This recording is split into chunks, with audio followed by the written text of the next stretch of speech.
You were listening to chartingwealth.com for Wednesday, the 25th of May, 2016. It is great to have you with us. What do we have going on in the market? Well, a huge upsurge occurred on Tuesday, a big one, the biggest in many, many weeks. How did that happen? Well, the market wanted to do what the market wanted to do, and it took off and moved up substantially. We saw some up movement over the course of the past day, particularly on the Qs, but nothing forecasted what happened. We still don't have a crossover going up on our 2-day chart.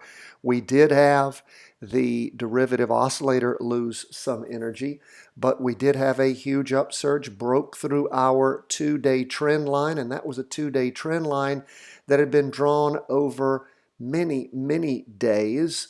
Now, just because we had 1 day of up movement, does that mean the market's going to continue to go up? It wasn't enough to knock our MACD all the way up or to flip over our derivative oscillator, but we do pay attention to that move up. Now, those of you who were in a down move, hopefully you paid attention to what was going on and had set alerts to find out when price was changing significantly, and this is a good teaching moment for us. I've been asked the question in the past and have answered it for folks who have asked, what do you do to lock in your gains? Do you set stops?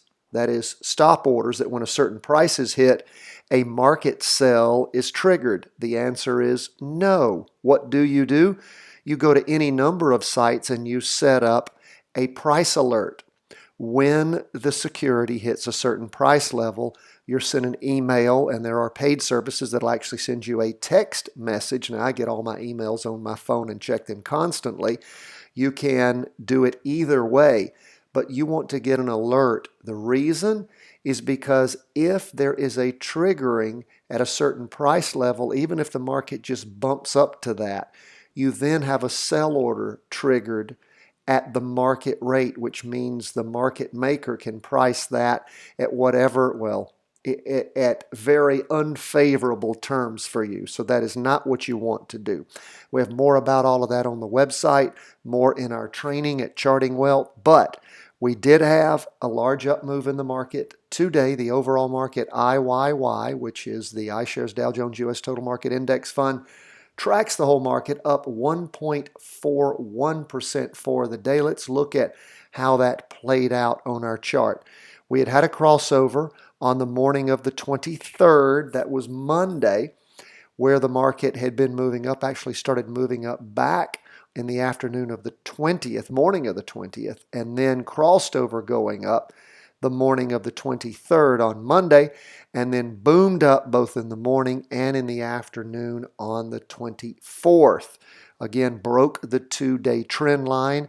That has been broken, moved almost all the way up to the top of the volatility band on the 4-hour chart. So we'll continue to monitor that. Again, we have not had a change in our big chart, but we have had that changeover in our short chart. So we'll continue to watch.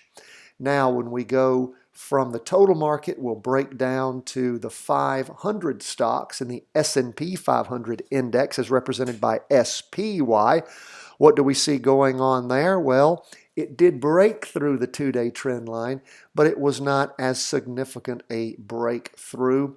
We see that the S&P 500 was up 1.30%. Again, no crossover going up yet on the 2-day chart. Derivative oscillator did lose some energy, not a gigantic amount of energy. So we shall see how this continues to play out. The bulls were able to pull the market up substantially. The bears brought it back down and again did cross above the 2-day trend line, up 1.30%.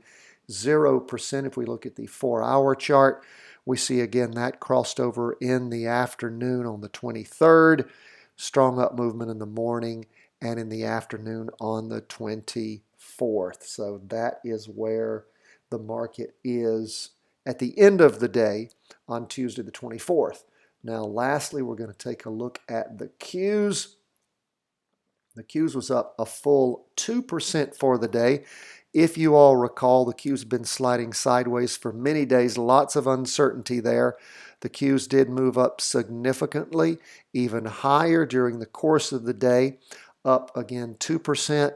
Haven't had a crossover yet on the derivative oscillator. Does appear to be getting close. We'll just see how the market opens tomorrow and plays out. But again, don't have a crossover yet, but does look like it could be getting close on the Qs after lots of uncertainty over many days. Now, if we look at the 4-hour chart, what do we see? We see that the Qs crossed over going up on the 4-hour chart back on the afternoon of the 20th. That was Friday of last week, and then up on Monday and Tuesday. Strong up movement in the morning and the afternoon on Tuesday. That is where we closed off on all three of our indexes. Again, no crossover yet on our big chart, so we haven't called any crossovers yet. But the Qs in and of itself does look like all of that bottom sliding may have come to an end, but not confirmed yet, so we are not calling it. Now, what happened to gold? Well, gold was acting like gold should when the market is up as strong as it was during the day. Gold was down 1.73%. Gold crossed over going down on the 2-day chart back on the 18th. At the same time, derivative oscillator flipped over. 3 good strong down candles on gold and on the 2-day charts. And when we look intraday, what do we see? We see that actually with gold, it had crossed over back on the 18th and has continued to move down. We haven't had a pullback yet, so there is no entry point for us to find in those down moves to do our trend following. That is where the markets ended up on Tuesday as we go into Wednesday the 25th. Thank you so much for being with us. If you'd like to know more about what we do in our training, I encourage you to go to chartingwealth.com. It is our website. Lots of good stuff there for you. Please, again, study up on your stock market alerts and make sure that when certain price actions occur, you're able to get alerts. Those are free and are widely available on the internet at a number of different services, and they are quite handy, much better than using a stop or a stop limit order. We appreciate you being with us. If you like what we do, we love to hear from you. If you've got ideas for how to do things better or certain things you'd like covered, we love to hear that too. Chartingwealth.com is our website. Please follow us on Facebook, Twitter, Instagram, YouTube. We love to hear from you. We appreciate you subscribing at iTunes. You can subscribe both to our weekly review, which is a video podcast, and of course our daily review, which is an audio podcast. And we love to get those 5-star ratings.